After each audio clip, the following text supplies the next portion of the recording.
Death adders look like some species of American rattlesnakes. The reason for this is a phenomenon we term convergence, evolutionary convergence. And this means that although animals on different continents are not closely related, in response to the same or similar environmental forces at work, they evolve in a morphological sense in a similar way. So with death adders we have a very angular, arrow-shaped head, a short squat body and a modified tail. Death adder tails don't rattle, but they do serve as a lure to draw prey animals into the vicinity of the curled, waiting death adder.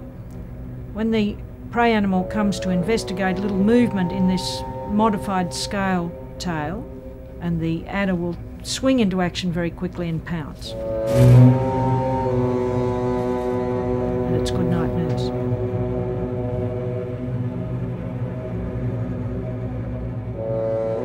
The death adder, no doubt, if he bites you effectively, you don't survive the bite if you don't have anti-venom and first aid again.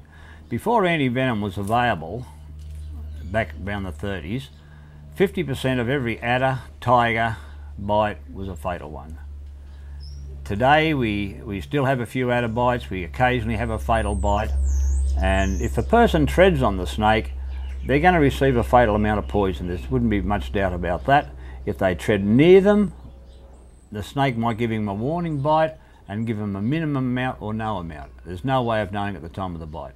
The Australian death adder is a much feared snake. It's got one of the most dangerous of all venoms, and the snake causes bites because individuals are unimpressed by its size. It's a short snake. There's one of only 2 Australian species which are potentially lethal if the snake is smaller than a metre or so in length. The snake explodes out with a lightning strike and gives a large amount of venom. And without anti-venom, that particular snake bite is almost always lethal. And this is what it looks like. This is an ampule of polyvalent anti-venom against the snakes which are found in the Australian region. It's very expensive. This ampule costs over $800 US, and a particular individual who's been bitten by a snake may need up to perhaps 5, even up to 8 ampules of this antivenom. But it's very effective and will cure the effects of snake bite completely if it's given early enough in sufficient dose. I don't think we've got the 10 deadliest snakes in the world. We most surely would have at least 18 that if they bit you properly and effectively in anger, you would need luck, an anti-venom and good first aid to survive the bite. But as for having the 10 most deadly snakes, this is not really right. And the reason for this is very simple. We have a well-educated population who know about snakes and know to leave them alone. And in the most unlikely event that a case of serious envenomation takes place, we have a very well-established protocol both at the first aid and the medical treatment phase of a bad encounter with a potentially dangerous snake. The deadliest snake in the world is obviously the western taipan when he's large.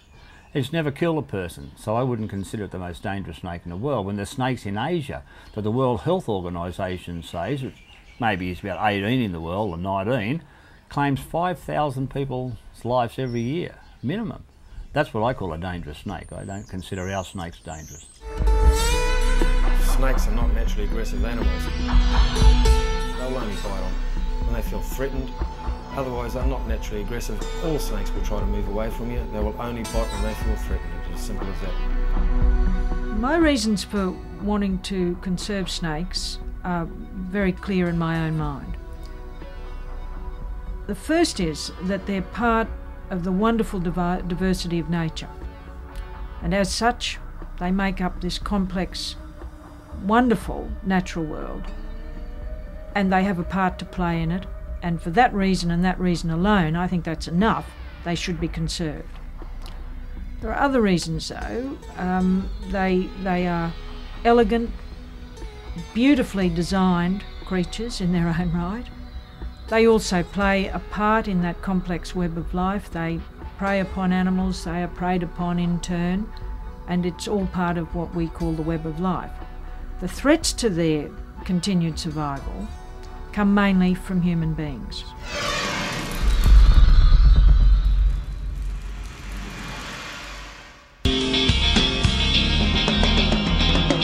Government in DC taking all our money, try to find a subsidy that isn't taken already. Days of playing fair are incredibly rare. It's a terrible state of affairs. Everybody say yeah, our friends is in the air.